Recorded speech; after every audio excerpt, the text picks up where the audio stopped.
What's going on, y'all? So the sun is over here, and then on some low-key stuff, the shade be making my teeth look a little crispy. The sun don't like that, but hey, you know what? It's natural essence around here. But let's get into it. Okay, so getting back into it, this is part 3 of the channel messages for 1001's spiritual significance and meaning. And so I'm gonna just get right into it. Hold on. Okay, so starting out, we got storytelling.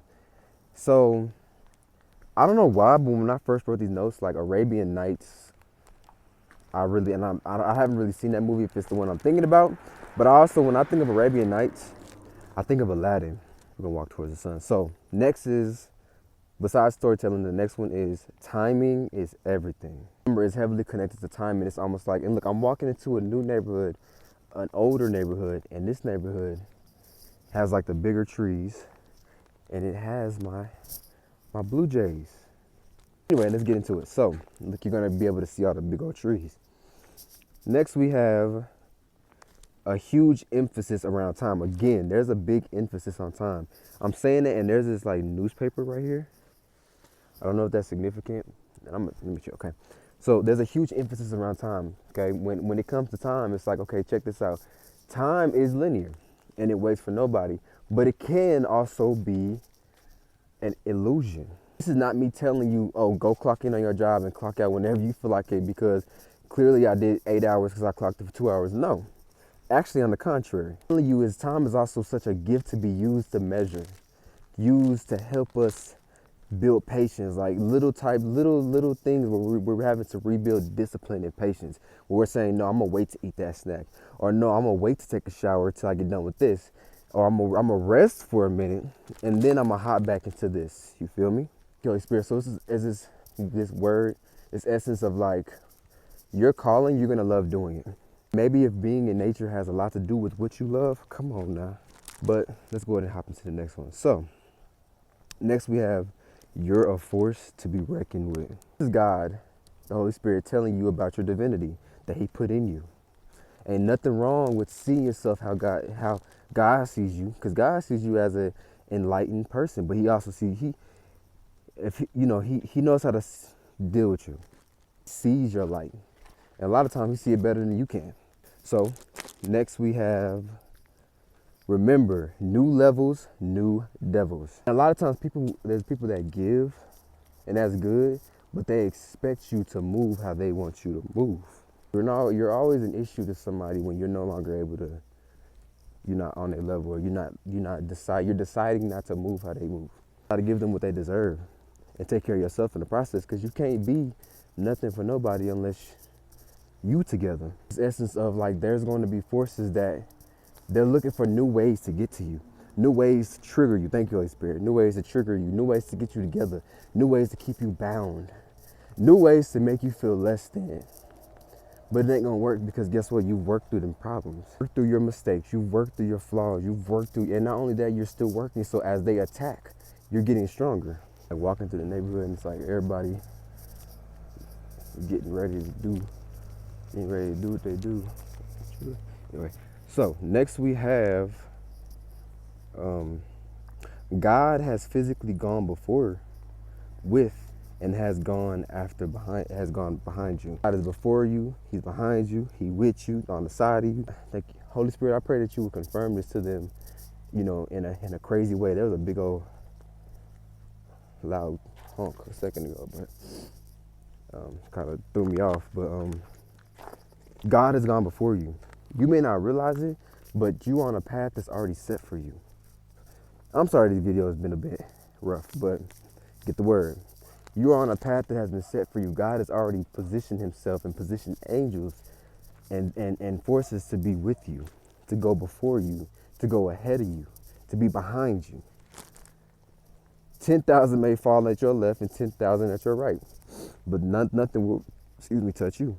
All right, next we have, protected by God, no matter how ugly the circumstances is. Protected, highly protected. And let me give you a little secret. Rank go up when you begin to help other people understand and know themselves. But you begin to be a force against people who are egotistical, narcissistic, controlling, who use money to manipulate people, help people become free from their little battles. Because if you can knock one person out of a mental battle or a certain struggle, and it's a domino effect in their life. Thank you, Holy Spirit. It's a domino effect in their life, and so now many other battles and issues are being knocked up out the park. Right? The words in these here videos that have been like very in tune, like conquering, like synergy. Anyway, I want to highlight that because if you can knock one person out of a mental battle, a physical battle, a struggle, you could begin to a domino effect, thank you, Spirit, in their life to where other issues and where they're being freed from other issues and other demons and other states of living and other darknesses and all of these different aspects, helping them move before, you know, when it's time, this dove or this pigeon or this turtle dove, helping them move before something comes, helping them hear the Spirit, helping them hear prophecy and know that life is so prophetic and significant and it's deeper than you working that 9 to 5, stressing about them kids and about your house being a mess. Time for you and God. Go for a walk, just you. I don't care if you have a newborn. As long as you got somebody to care for that newborn, go for your walk. Talk to God. I'm really an advocate for that, and I believe God really wants me to continue to be a hefty advocate for walking, because ain't no way in that it's beautiful outside and you in your house, stuck in your house all day. Took years for me. It may take a year for you, but once you begin to do it, it's gonna make a huge difference. Be so aligned with who you are and where you're going that you're not gonna be affected by the dog barks, by the people who are staring at you, pointing at you, recording you, by the giggles, by the little spiritual attacks, saying that people are going to find different ways to get to you, but you're getting on your vibration, baby, and you learning how to control you. You mastering the art of water. You mastering the art of your emotions. You don't stand in places that where you're supposed to move unless somebody else stand there and be what it is that you're not called to be. I could do it better than you could. Another hefty word, which is when it comes to karma, pray to God, pray for your enemies, but you say, God, please deal with this, and you got this better. And I know that you can handle this better than I could ever. I'm feeling this way, Father, about the situation, about how this individual hurt me or talked to me or did me, right? But God, I don't wish no harm upon them. I actually pray that, you know, that you be with them, to heal. And that I know that you can handle anything better than I can. Like, and this is a good example because going to the gym is a good way to get your body in check. Right, next we have, basically, you're at the beginning, middle, or end of a storm. So I've noted, I thought about that the other day. I was like, wait, ain't that like saying I'm somewhere in a storm, like a simpler way of saying it? Also, it's kind of like I say like that. I feel like I say like that too to kind of signify, help you have connection with where you're at in the storm. So you could be at the beginning of a storm to where it's like it just started, the winds are starting to pick up. You could be in the middle of a storm where it's like you're getting into the eye where it's like quiet. It's like a big old, would it look like a hole in the sky, but it's really an eye, and it's really the eye of the storm. Or you could be towards the end of the storm, right? But we know life to be consistent, I want to say fluent, when it comes to storms. As a matter of fact, I want to even say that even storms help define what life truly is. Come on, Holy Spirit. It's like as that man walks through this journey of life, as the many different storms, the snowstorms, the hailstorms, the rainstorms, the electric storms, even when it's not even raining or nothing's falling from the sky, where it's just a lightning storm, a thunderstorm. He's walking through that life, and he's going up, rising up, and he begins to fall. He begins to move with the motions of life. He begins to become stronger and take upon the hill as an eagle, mounting up upon the hill as an eagle, taking flight. He begins to move. He begins to maneuver. He begins to understand. He begins to have peace.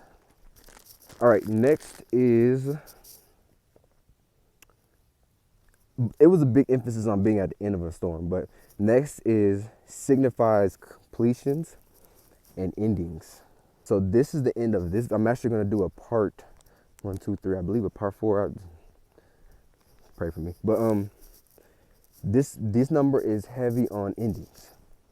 Y'all, I keep seeing cats and I want a cat so bad. Anyway, It's a black cat right here in the middle of the street. Endings. And as that cat, like when people say you cross a black cat, it's bad luck. It's kind of contrary though. It's like, okay, you've done that work. The little things that you do inside of your heart. Let me see if I can get him. He like, nah. Anyway, the little things you do for on yourself, the little things you do in your neighborhood, the little things that you do, and I say little because they may seem little to some people, but really they're major. The little conversation you have with that little kid that looks sad every time you see him, that little help that elderly person that to get to where they're trying to get to, that few dollars you donate into whatever and wherever, it makes a difference, and God sees it. God sees it. What is this? It's a dresser. Somebody threw a dresser up here. Look, you know, I'm in a nice neighborhood. They still be doing ghetto stuff. When I used to live in Houston, boy, like outside, I mean, couches all over the. But just like what I'm saying, like going out there and helping people who aren't helping. I'm not talking about out of like a pride urgency. No, I mean like genuine. You go into your day, you're like, you know, I want to help people today, God. Put people my way that need help. I got $20 to spare, God. Help me break this up to help whoever, and you know, stuff like that. Guys, so if you made it this far, this is part 3. There's going to be a part 4. And so I'm grateful that you have, you know, I hope you're taking notes. Please like, comment, and subscribe. Share it to who needs to see, who needs this. Yeah, let's grow. Let's grow. We taking off like that like that rocket. We blasting off. And so I really want to make sure I'm doing my part, and I want to make sure that y'all get this work. You know what I'm saying? I love y'all, and I'll see y'all in the next video. Y'all see him? So cute. This is my notes. Did I red and blue, red and blue? Yes, sir.